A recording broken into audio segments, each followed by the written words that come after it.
The first thing you hear is the silence of no shooting, and then the people moving, coming out, people coming back, looking for the dead, getting an exchange of prisoners, injured prisoners, etc. Food. Once you get them to stop shooting, get normality going, these are the first indications of your progress in peacekeeping. People throughout the world want peace. They want to rear their kids, send them to school, better their conditions, make some money to look after them, develop their housing, etc.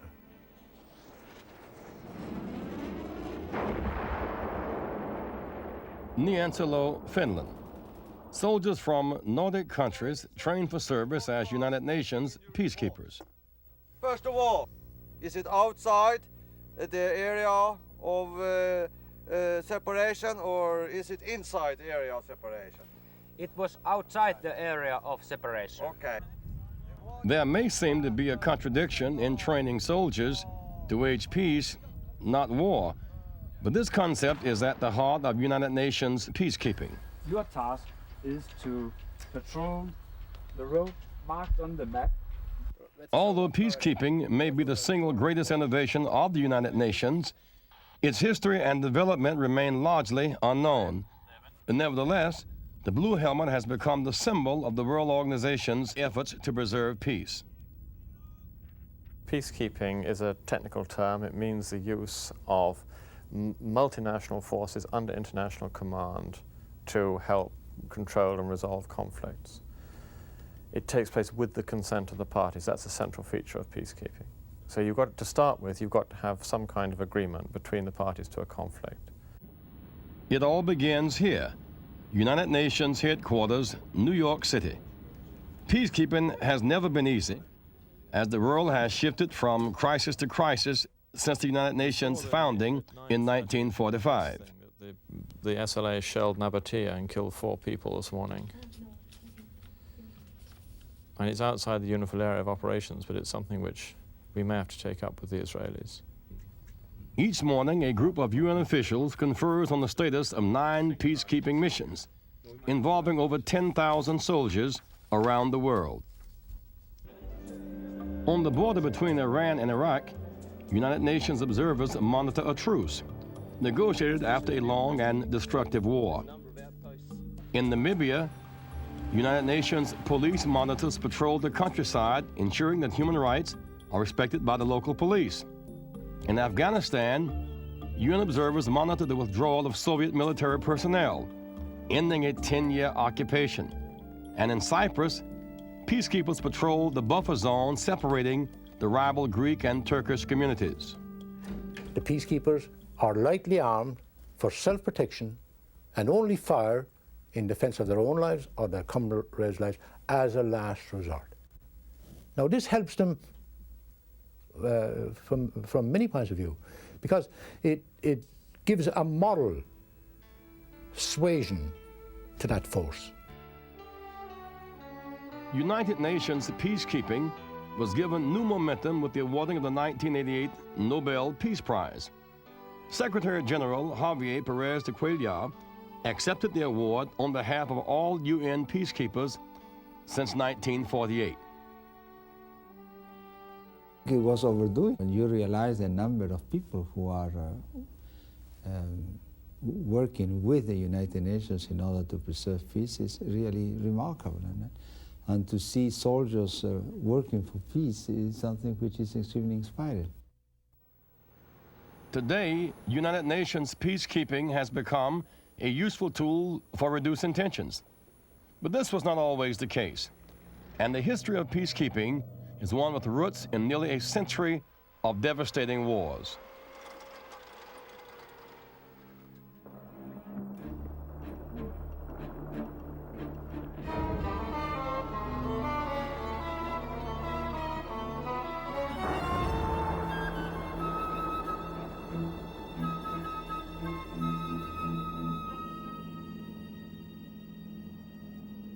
With the horrors of World War I fresh in their minds, the founders of the League of Nations in 1919 attempted to create a forum where nations could subject their disputes to peaceful settlement. However, since all League Council decisions had to be unanimous, the organization became little more than a debating society. The fate of the League was sealed in 1936 when it failed to prevent Italy's conquest of Ethiopia. In 1939, the dream of peace was crushed under the weight of German tanks. The world was again plunged into war. The dramatic conference for which the world has watched and waited. Roosevelt, Stalin, and Churchill. Long before World War II ended, the soon-to-be victorious Allies were planning a strategy to avoid future conflicts. Diplomatic representatives of the three nations are present. It was in San Francisco in 1945 that delegates from 50 nations came together to draft the UN Charter. Unlike the League of Nations, the United Nations incorporated in its charter a provision for international forces to prevent war and ensure that another Hitler would never again rise to power. The 5 victorious allies would each have a permanent seat on the Security Council responsible for keeping the peace.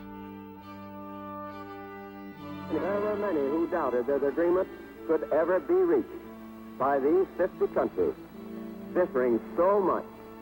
But these differences were all forgotten in one unshakable unity of determination to find a way to end war. Well, it was very exciting because, of course, we all believed that things were going to change for the better, that we were going to organize the world in a better way, that we were going to get away from war and so on. And this lasted for about 5 months. There was an enormous euphoria. Brian Urquhart, a former British Army officer, was one of the UN's first staff employees. Until his retirement in 1986, he was a principal player in the evolution of UN peacekeeping, eventually overseeing all United Nations forces as the Undersecretary General for Special Political Affairs. We started with peacekeeping in 1948, as a matter of fact. In Palestine and in Kashmir, there were 2 wars, one between India and Pakistan and one between the new state of Israel and the surrounding Arab states. And both came to a halt with international arrangements for a ceasefire.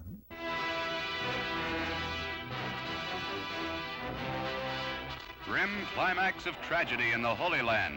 2 truckloads of explosives blown up in the heart of Jerusalem's business section, killing almost 60 persons and wrecking some 1,000 buildings. In 1948, it was becoming clear to the world community that the Jews and Arabs of Palestine would be unable to peacefully coexist. The loss of life in the Holy Land must be brought to an immediate end. The maintenance of international peace is at stake. The United Nations constructed a plan to partition the former British colony into Jewish and Arab states. After the Arabs rejected the plan, Israel declared independence on May 14, 1948. 1 day later, 5 Arab countries attacked the new nation.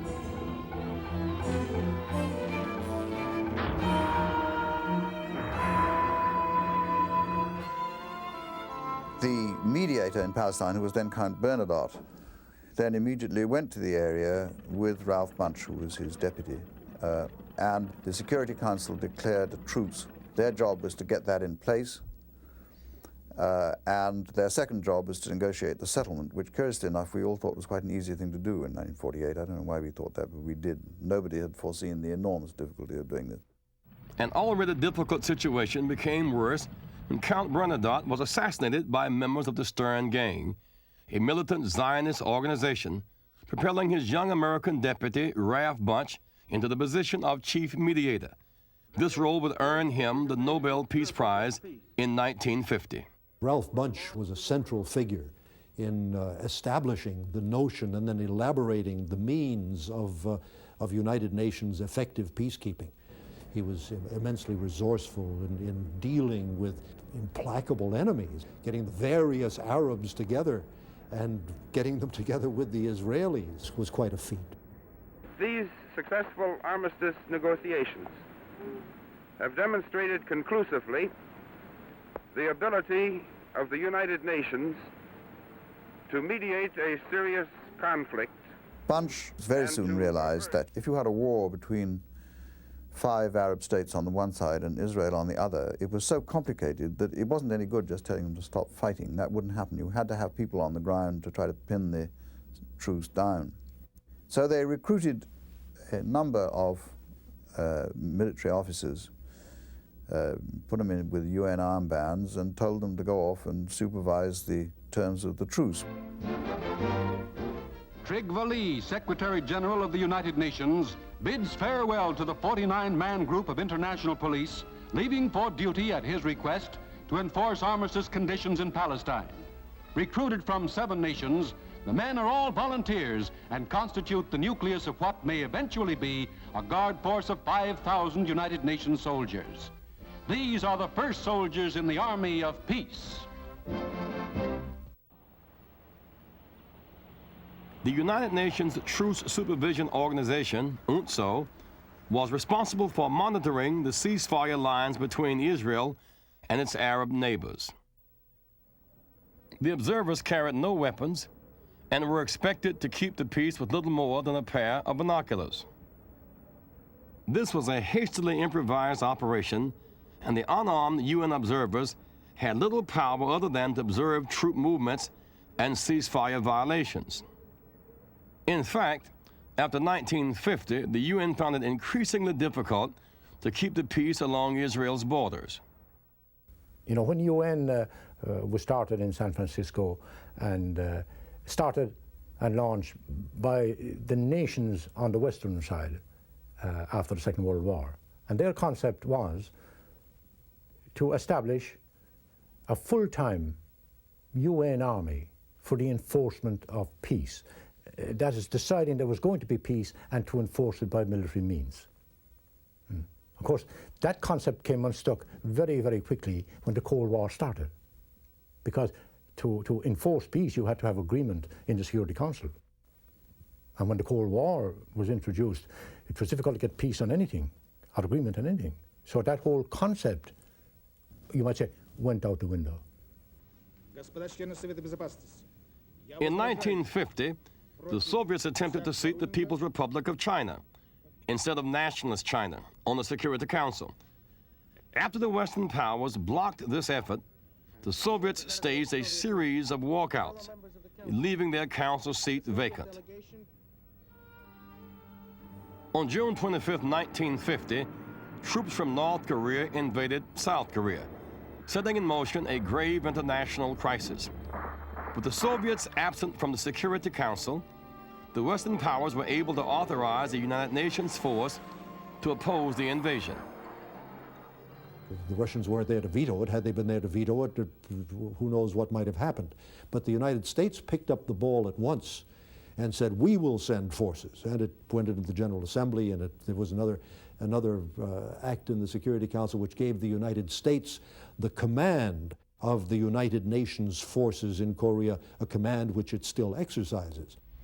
The only reason for the action which was taken on advice of all the brains that I could muster was hoping, always hoping, that we'll finally arrive at the peace in the world which we anticipated when we created the United Nations.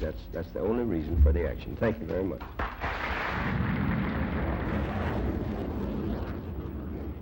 The United Nations operation, comprised primarily of United States military forces on the U.S. Military Command, was able to halt the invasion of North Korean troops at the 38th parallel. But this would be the only time the UN would carry out the kind of enforcement action envisioned in the Charter, and the last time any permanent member would absent itself from Security Council deliberations.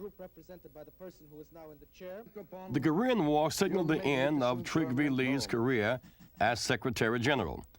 Shunned by the Soviet Union for his support of the Korean operation, Lie resigned in 1952 and was succeeded by Dag Hammarskjöld. You are going to take over the most impossible job on earth.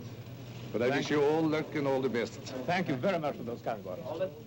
Dag Hammarskjöld was a man with a as one saw later on, was sort of a mystical drive, which was unsuspected when he was appointed Secretary General. Everyone thought that they were getting a very safe Swedish civil servant, and they didn't realize that this was a man with an inner life which drove him beyond any sort of normal political influence. He had a sort of visionary streak. I mean, he was looking not just to the day-to-day developments, but how you would push the idea of a world organization into the future and make it more relevant. In a desperate effort to head off a dangerous threat to world peace, Dag Hammarskjöld, Secretary General of the United Nations, arrives on the scene to obtain the facts at first hand, and if possible to arrange a durable... In 1956, Egyptian President Gamal Abdel Nasser nationalized the Suez Canal Company, which had been controlled by British and French interests, and closed the Gulf of Aqaba to Israeli vessels.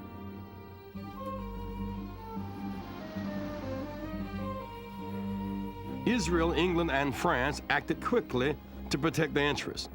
Israel invaded the Sinai, England and France bombed Port Said and parachuted military forces onto Egyptian soil.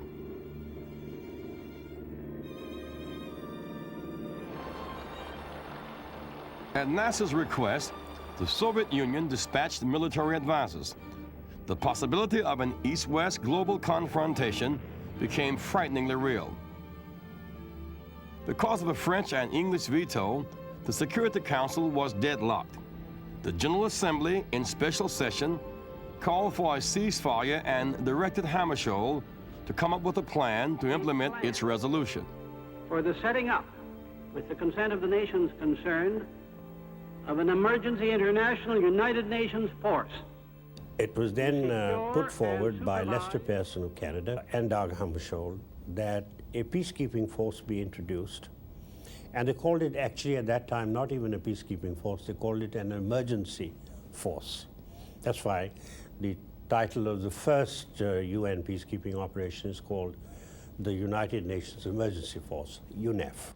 I only wish to express my warm hope that a decision in line with my proposals will be taken promptly so as to permit us to get going. It was a test of both his negotiating skill and his practical ability as an administrator, because he had simultaneously to negotiate the withdrawal of the British and the French, and also set up something that was completely new, which was the United Nations Emergency Force, which had never been done before, and a lot of people thought wasn't possible. This was the mission that defined United Nations peacekeeping. The military units under UN command would carry light weapons, only to be used in self-defense. This was not to be an occupying force. Soldiers would remain on Egyptian soil only as long as Egypt consented. With the deployment of UNEF, the Suez Canal and Gulf of Aqaba were reopened to international shipping, and Israeli forces withdrew from their positions in the Sinai Desert. UN forces filled the gap, patrolling a buffer zone between Israel and Egypt. Historically, the United Nations helped to consolidate Israel during the 11 years in which the United Nations Emergency Force held its positions in the Straits of Tiran, in the Gulf of Aqaba, and in the Gaza Strip, a period of unexampled progress and consolidation of Israel, during which not a single shot was exchanged between Israel and Egypt over 11 years. What was wrong, of course, as I said in the Security Council at the time, was the manner in which the United Nations departed. Nothing became it less than the manner of its departure, but there were 11 years which did enable Israel to grow stronger in every sense of the word.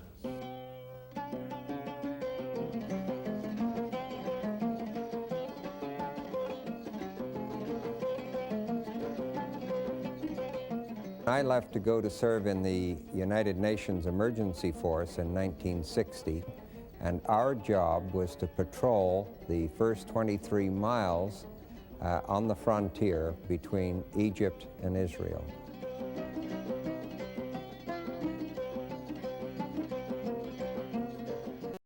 You come away from Canada after having been taught and trained how to react in times of war, and suddenly you find that that pistol must remain in your holster for the whole time unless your life is actually threatened. It is a whole different concept. It's a whole different way of doing things. You've got to stand there and be abused by people, and you want to do something to correct the situation, and all you've got really is the kindness in your eyes and the tone of your voice to try and establish a calm situation. Our squadron was made up of very, very young men. First time away from home, many of them had only been in the Army 18 months. And it was a time where there was only 107 of us, and we became like brothers to one another. And if one fellow was having an extra rough time and didn't get any mail, well, what the hell? You'd give him your letter and let him read that, at least so that he had something, a tie with home.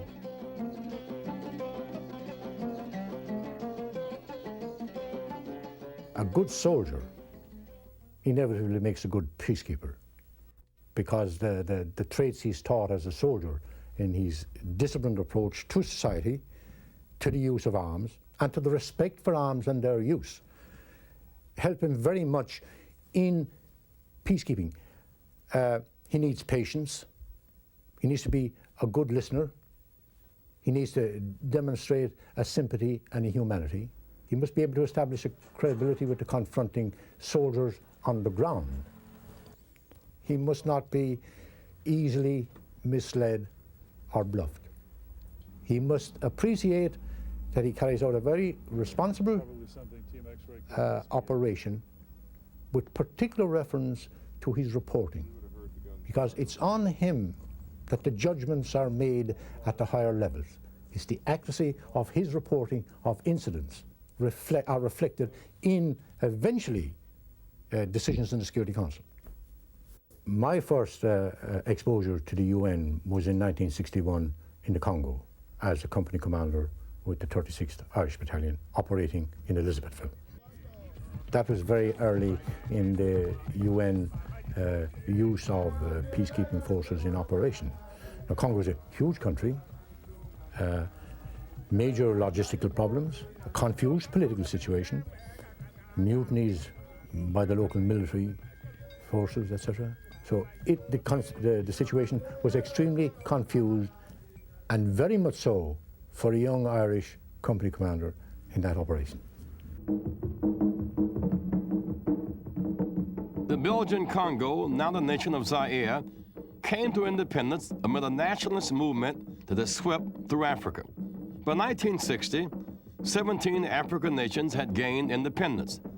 Dag Hammarskjöld viewed the United Nations as a midwife in this process, helping these countries become self-sufficient, while insulating them from the competing interests and ideologies of the major powers. We are at the turn of the road, where our attitude will be of decisive significance, I believe, not only for the future of this organization, but also for the future of Africa. And Africa may well, in present circumstances, mean the world.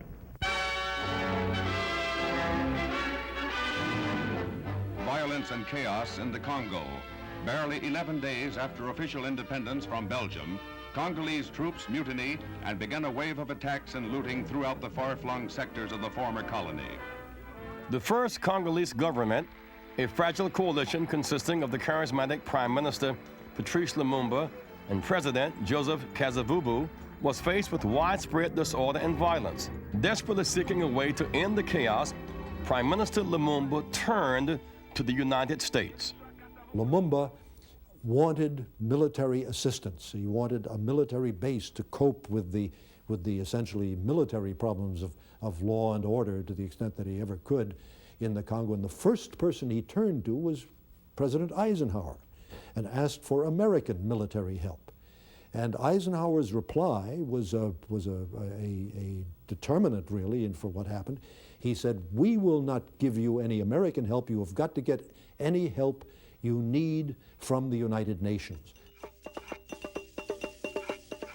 On July 14, 1960, the Security Council authorized the Secretary General to implement an operation. From Ghana, Morocco, Ethiopia, Tunisia, Ireland, and Sweden, troops converged on the Congo. For many of these soldiers, this was their first experience serving outside their home countries. Eventually, 26 countries contributed some 20,000 troops to the operation. UNUC, as the mission was called, was the most complex the United Nations had undertaken, and would test Hammarskjöld's vision of an activist UN. We got into the Congo literally overnight, one hot evening in July 1960. And the reason was that the Congo was one of the largest, most important strategically and economically. It was an immensely important country. It came to independence with no preparation. And the moment the Belgians declared independence, the place simply dissolved in total chaos. The army had mutinied. It had thrown out its Belgian officers. There were no Congolese officers, and it had simply mutinied and taken to the bush.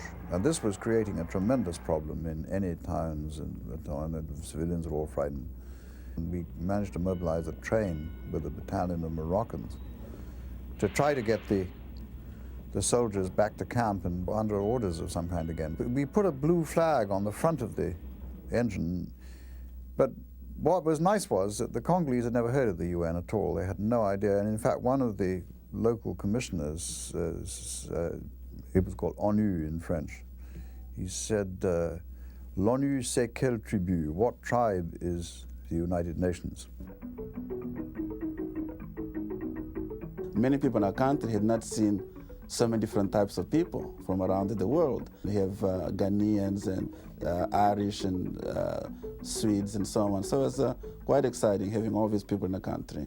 And also knowing that many of these people were genuinely interested in helping us to establish peace and consolidate our independence. So it was kind of exciting. Certainly later on we were disappointed some of the things that the UN was doing. But in the beginning, we were kind of very hopeful about the UN presence in the country. Hammarskjöld flew to the Congo, joining Ralph Bunche. Together, they met with members of Prime Minister Lumumba's government. A major concern was the secession of the Congo's wealthiest province, mineral-rich Katanga. Katanga's leader, Moise Tshombe, with the backing of conservative Belgian mining interests, had removed Katanga from the control of the central government. Strong disagreements regarding UN policy also developed between Hammarskjöld and Lumumba. One of the main problems was a difference of opinion as to what the UN mandate in the Congo was. For Lumumba, and Lumumba is the one who had called in the UN, for him the UN was there to help the central government expel Belgian troops and help the country regain the Katanga province. Dag Hammarskjöld, on the other hand, saw his mission as simply reestablishing law and order. Lumumba had no idea how the UN works. He wanted the UN troops to invade with his troops. Well, we were not there as an invading force.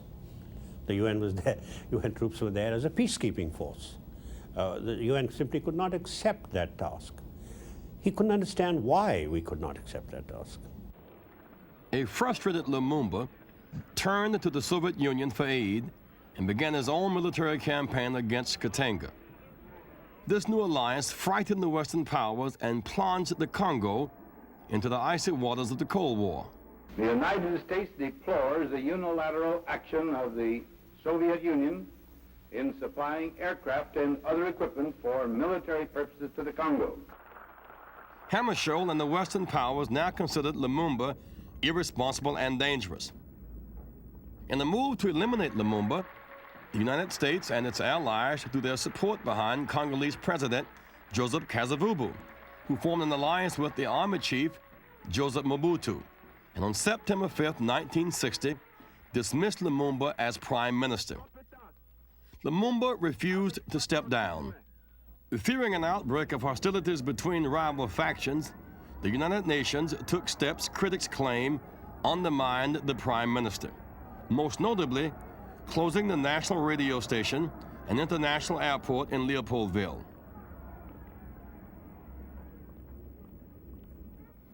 The Soviets, initial supporters of the UN operation, now accused Hammarskjöld of siding with the West. This position was forcefully articulated by Soviet Premier Nikita Khrushchev at the opening of the General Assembly in the fall of 1960. Khrushchev denounced Hammarskjöld as a man who was in the pay of, in league with the Western powers. He proposed that in place of a single Secretary General, that there be a troika, that there be 3 people, as in the office of Secretary General, representing the Soviet Union and its camp, the Western world, and the Third World.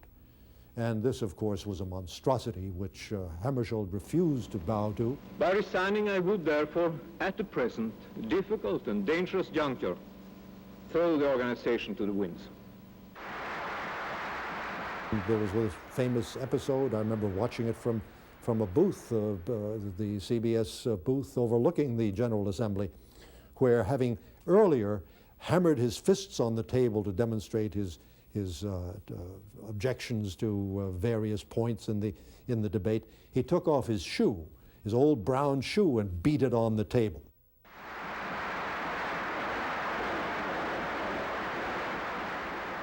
We, doing our best in the Congo, found ourselves actually in this real nutcracker between East and West. Everything you did was interpreted on the outside as taking sides on one side or the other.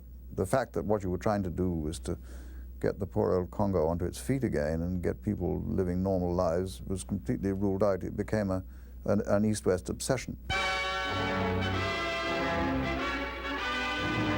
A new chapter begins in the dark and tragic history of the Congo with the return to Leopoldville of deposed Premier Lumumba, following his capture by crack commandos of strongman Colonel Mobutu. Public abuse of the controversial figure was followed by his close confinement in Katanga province. As Lumumba's followers raised the threat of civil war, the news came that he had been slain.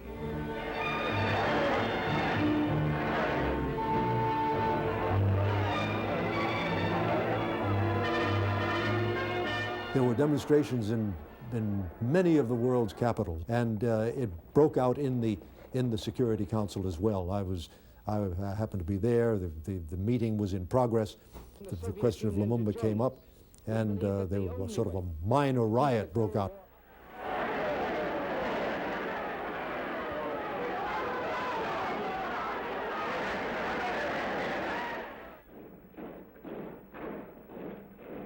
While Mobutu and Kasavubu consolidated their hold on the Congo, the Katanga secession was gaining momentum. Katangi's leader, Moise Tshombe, had amassed a small mercenary army, and United Nations soldiers were increasingly coming under attack. Hammarskjöld turned to the Security Council for help. In a highly controversial decision, the Security Council amended its original Congo resolution. United Nations troops were authorized to use force if necessary to expel mercenary troops and deal with the impending civil war. I was 27 years old. I was a reporter there, and the UN had a polyglot of forces. It had Ethiopian troops, a lot of Indian troops, Gurkha troops, and one day I awoke to the sound of machine guns, and it was the UN crushing the Katanga secession.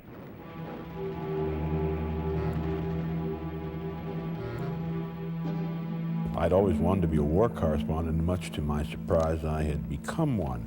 And this is part of what I filed. Before dawn, the United Nations Command sent one company of Indian Gurkhas to seize the post office in the center of the city, which houses communications. The Gurkhas, accompanied by armored cars, dashed into an alley and entered the building, and then fought their way from room to room, hurling grenades and firing submachine guns.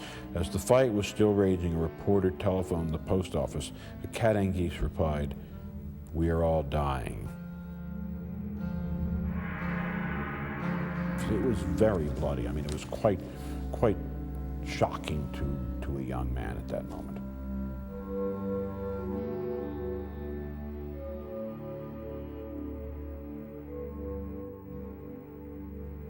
We, in our unit, were launched into that operation.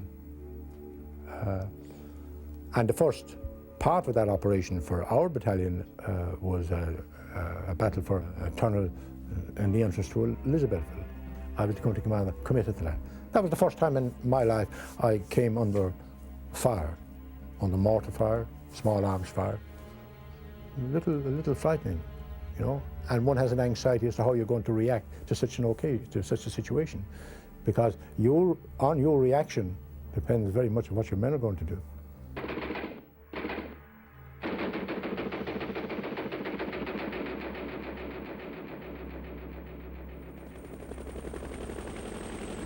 The battle for the tunnel lasted hours, but the fight to end the Katanga secession would take another year.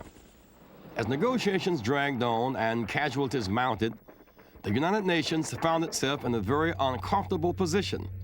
What started out as a peacekeeping operation was on the verge of becoming an all-out war.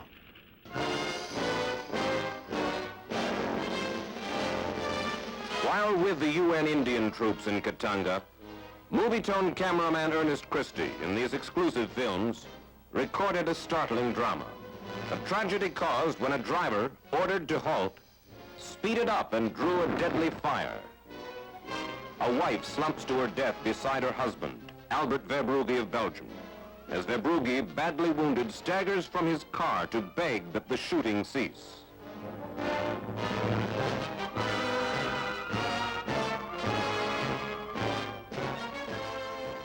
The cost of Congolese reunification was extensive.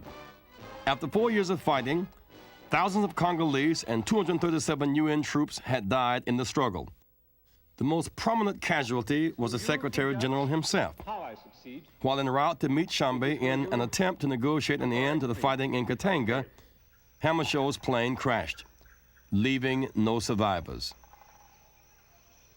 I know that I'm speaking for all of my fellow Americans, expressing our deep sense of shock and loss in the untimely death of the Secretary General of the United Nations, Mr. Dag Hammarskjöld. Hammarskjöld's successor, U Thant, a soft-spoken diplomat from Burma, continued the policy of active intervention in the Congo. In January 1963, Tshombe finally agreed to end the secession. 11 months later, United Nations troops began leaving the Congo.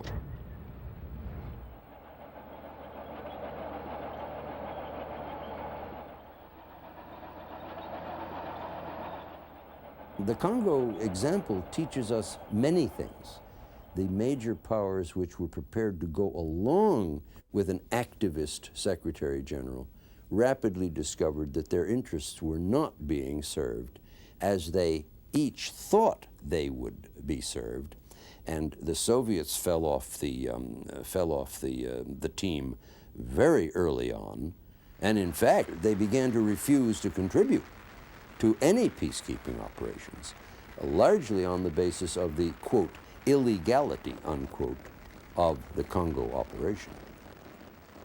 It was a very, very difficult operation, and I wonder what would have happened if we hadn't attempted it. I'm not sure. I think the results would have been pretty bad. And of course, it had a lasting effect on the political situation in the UN. It had an enormously inhibiting effect on the office of the Secretary General, and it did, for some 25 years, make it very difficult to mount peacekeeping operations, because we had the constant accusation that we were exceeding our authority, that we were acting too independently, and so on. If I may say so, the UN depends on 3 M's for the peacekeeping operations. There's money, men, and materials. If we don't get these 3 M's, I think the future of the UN is, if I may say so, quite gloomy. 25 years later, money, men, and materials remain the problem for the United Nations. Without a standing army of its own, the UN has to rely on member nations to contribute soldiers, materials, and money. These troops have mostly come from the non-aligned and neutral nations, frequently the only ones acceptable to all parties in a conflict. Often it has been even more difficult to obtain the materials necessary to keep an operation going. The wood was procured locally from Namibian sources. It's been stored by the Polish depot here for the week. It's being loaded on a truck supplied by the UK, driven by a Canadian. Tomorrow it'll be loaded on an aircraft which is controlled by the Italian and Spanish forces and be delivered to Angola for the monitors that are up there. All these troops serve in their own units with their own officers, but under the direction of a force commander, who is appointed by the Secretary General. But the fuel that keeps the engine running is money. And getting member nations to pay their dues has always been a serious problem, particularly when the withholding of funds has been used as a political weapon. After the 1956 Suez Crisis, France refused to pay its share of the peacekeeping bill. Following the Congo operation, the Soviets threatened to withhold payment for all peacekeeping operations. In 1964, at a time when the future of peacekeeping was in doubt, the UN faced another crisis. Violence erupted between the Greek and Turkish communities on the small Mediterranean island of Cyprus. Secretary General U Thant was faced with the problem of how the United Nations would respond.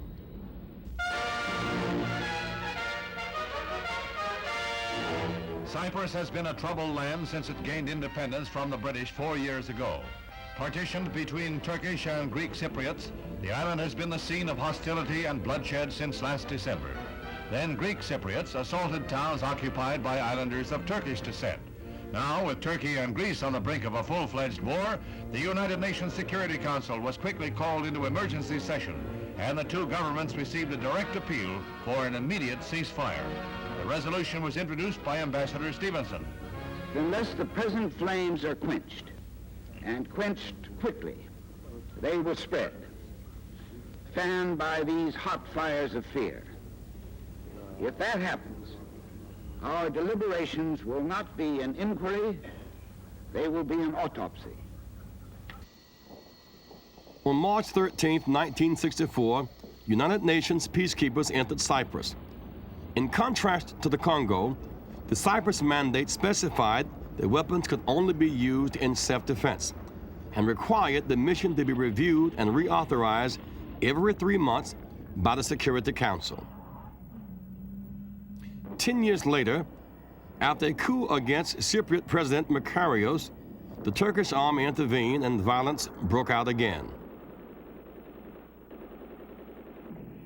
As a result, in 1974, the island was split into two communities along a buffer zone manned by the UN forces. The buffer zone serves as a reminder of a conflict yet to be resolved. Residents on both sides have generally not been permitted to enter this no man's land since its establishment in 1974. Stretching across the entire island, it lies abandoned. For the peacekeeper called upon to patrol this deserted strip, it is a glimpse into a world frozen in time. It's weird. You find, for example, houses that were abandoned in a hurry in 1974, and the UN has never touched these places. So the doors are open, the windows are open, there's moldy food sitting on the tables, just as it was left. No one has been back, no one's been allowed to go back, and it's exactly as touched, and it's a swath about 30 feet to 50 feet to 100 feet right through the city. And now things are becoming overgrown, and it's eerie when you do a patrol through the Green Line.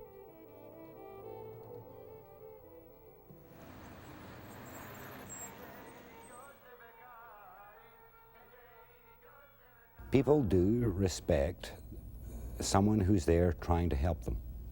They are looking for a way to get out of that ultimate decision of killing each other. And you get into different cultures where it's not part of their culture to back down. So the UN becomes a third party. Instead of shooting at the other chap across the line or taking retaliatory action, you can complain to someone. And the UN is there as a foreign body, visible, organized, and able to do some things, not everything, some things, to alleviate the situation. Where we are in the moment is the Ovgos riverbed. A kilometre in front of me, we have the Greek ceasefire line. Behind me, you can see the Turkish ceasefire line. My job as the humanitarian officer in Sector 2 is to ensure that the locals have as normal a life as possible. Just the presence of a United Nations soldier makes them feel that much happier. UN is in Cyprus since 1964. That's a long time. So there is a danger when peacekeepers produce the peaceful atmosphere for the politicians and diplomats to get on with the peacemaking.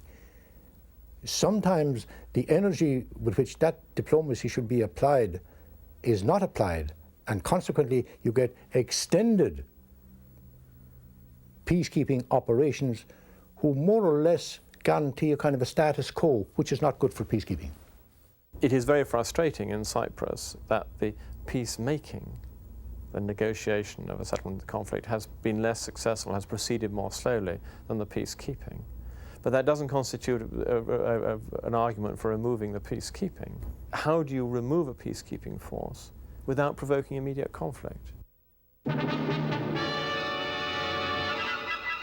The 25-mile Gaza Strip and the longer Israeli-Egyptian line of demarcation along the Sinai Peninsula become trouble spots again as the UN peacekeeping force is pulled out. The end of the 10-year patrol is ordered by Secretary General U Thant, acceding to a request from UAR President Gamal Abdel Nasser.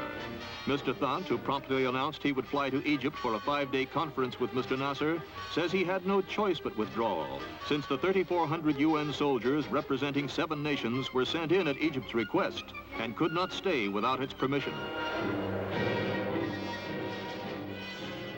The Egyptian request for withdrawal was directed to the United Nations Force Commander, General Indarjit Riki. I was not only shocked, but I was mad. And I said, this is a total breach of the entire arrangements that we had arrived at between Egypt and myself. I could see from his face that he was very disappointed. He expected that I would respond favorably. So he said, well, we've been friends, and come on, General, tell me what you think. And I said, well, all right, have you thought about this? Have you realized what the consequences of this are going to be? Are you ready for it? Is Egypt ready for it? And you know, the liaison officer who was with me, his name was Brigadier Sharkawi, Ibrahim Sharkawi. He turned around to me, pulled his chest out, and said, General, we will meet in 3 days in Tel Aviv. So I just sank back in my chair. So how naive can they be?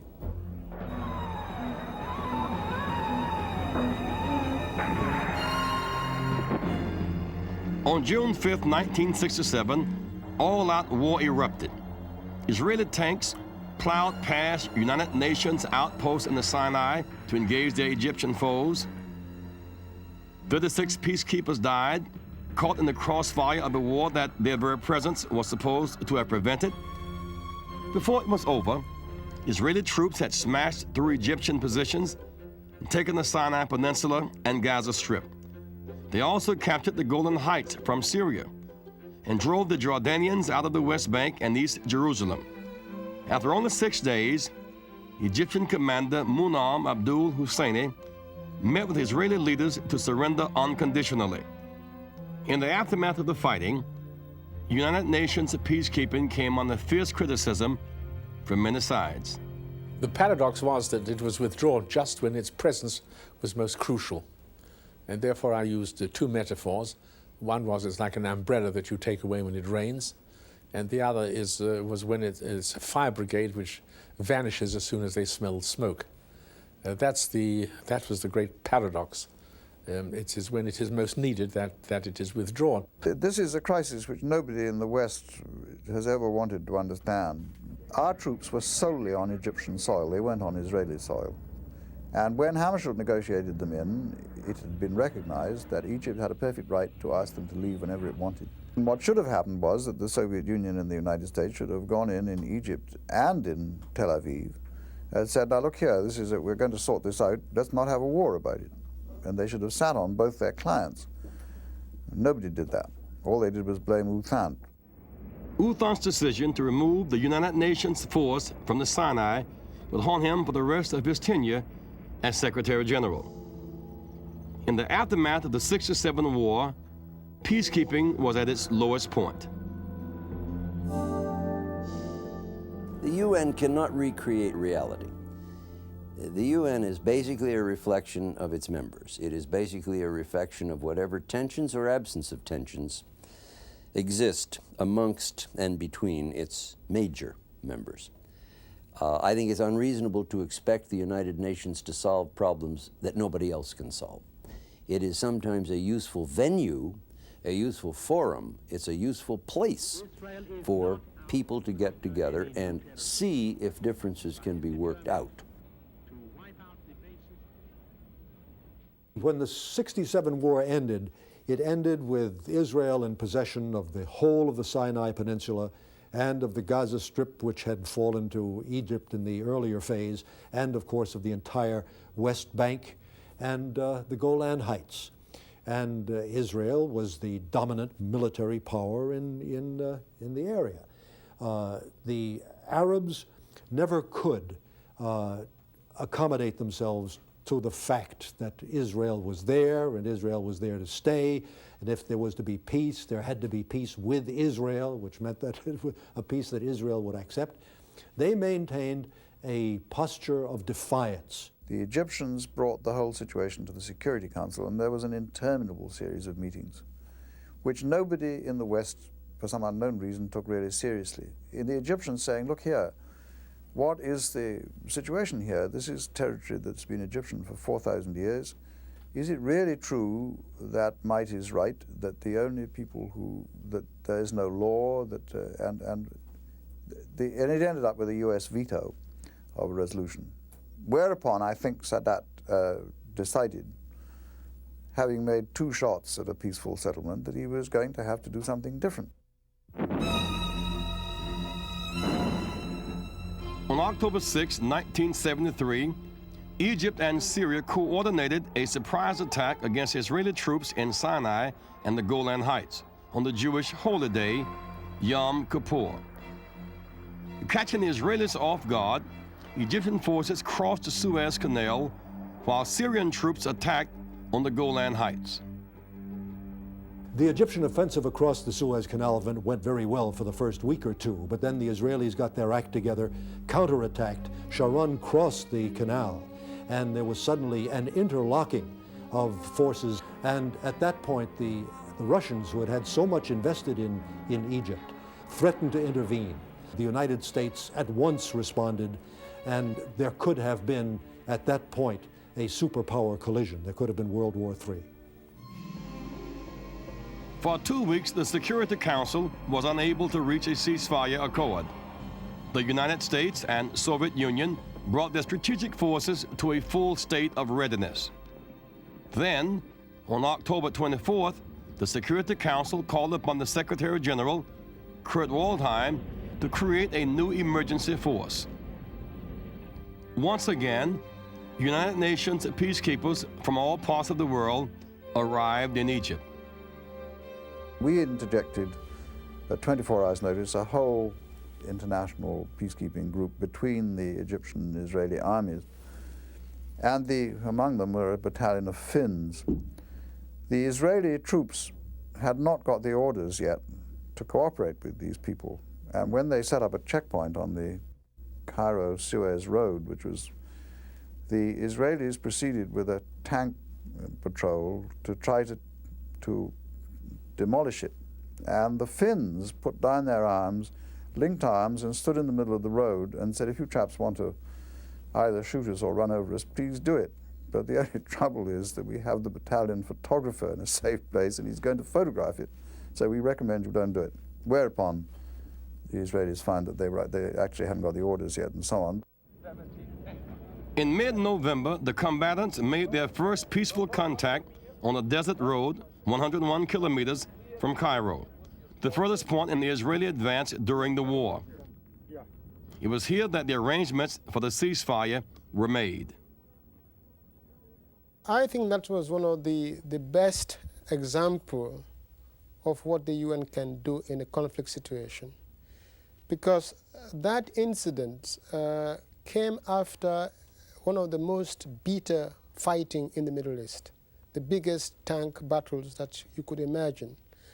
And after many years of no contact between the Arabs and the Israelis, after a very, very bitter war with very huge casualties, here were Israeli and Egyptian military officers meeting under a tent in the desert road.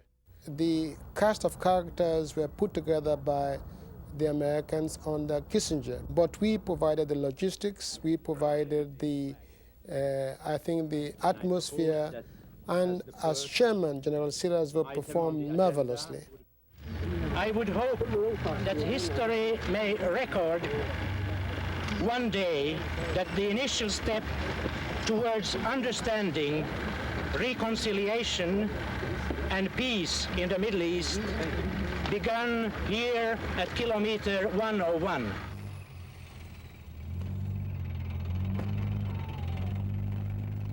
It's not so easy for proud nationalist armies, you know, to accept the presence of foreign soldiers. So one has to be very careful in how one deals with them. One should always show respect and courtesy and so on. Little by little, you know, when the parties realized that we were able to do the job, the respect was starting to grow. And even the Israelis, who were very suspicious, you know, they didn't have so much positive experience of the UN from before. Now they suddenly realize that, well, these people are doing a job. The legacy of the 1973 war continues to haunt the Middle East to this day. Polish peacekeepers on the Golan Heights still clear the deadly mines left behind by Syrian and Israeli forces.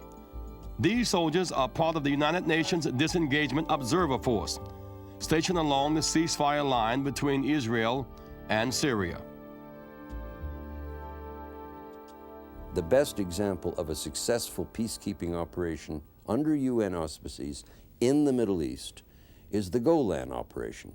The fact is, neither Syria nor Israel has had any desire to start up the contest again. Both parties prefer not to fight. The peacekeeping force is therefore able to provide the necessary human buffer, and when this happens, the operations are sometimes very successful. The family members in the Golan Heights, caught on opposite sides of the ceasefire line, are able to communicate with one another despite the physical separation. The peacekeepers standing between Syrian and Israeli forces ensure that no one on either side mistakes this communication for something threatening.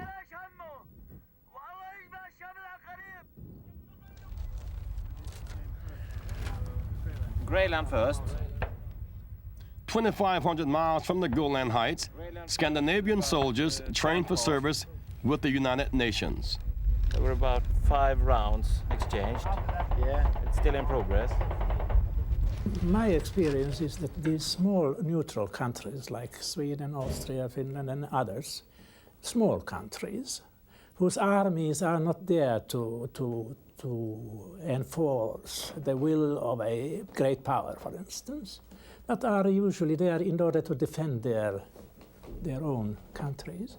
They have much more. It's much easier for them to adapt themselves to this kind of a job.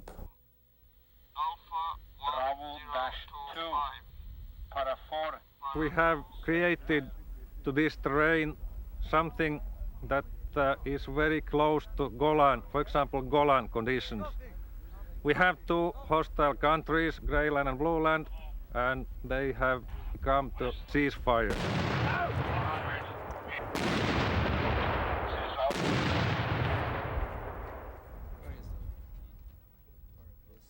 You would think that soldiers would not like to be told not to use their weapons, which is after all what they're trained to do. But we find that once they get the point and realize this is a different technique, they like it, because actually being in a peacekeeping operation gives particularly young officers and non-commissioned officers far more possibilities for using their initiative than they have in a normal military operation. They have to use their common sense and try to deal with situations as they come up, and they like that. If we continue and have a look inside without touching anything, without opening anything, you will see a hand grenade. Yep. You will be killed in 5 seconds because that is what the hand grenade normally explodes within 5 seconds. But this is not enough.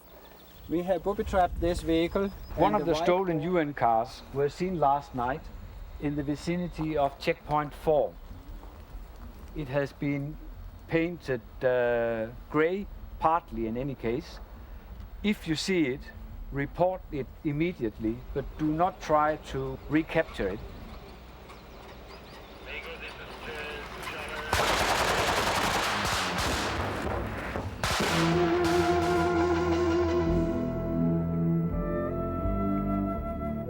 A Fijian checkpoint near Tyre in Lebanon. Here the bullets and bombs are real. The driver tried to force his way through the checkpoint. We stopped it there, right there where the sentries are.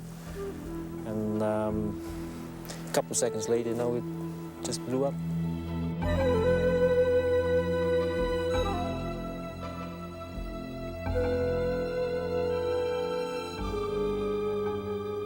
Dr. Turmi. Sus.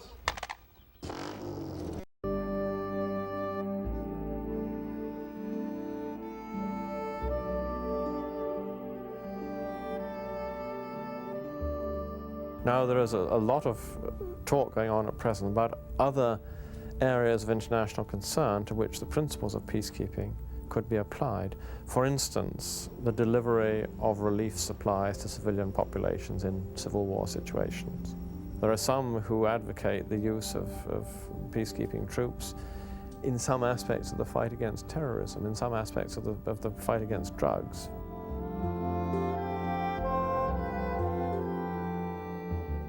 The entire role of the UN in the elections in Namibia and Nicaragua and possibly in other countries was never thought of before, and yet it has been absolutely critical in both those situations. If the United States and the Soviet Union can continue to lessen tensions, then the original intent of the founders of the United Nations can come closer to fruition. I could not foresee any crisis which will be not connected with the United Nations. The question, of course, is in which form.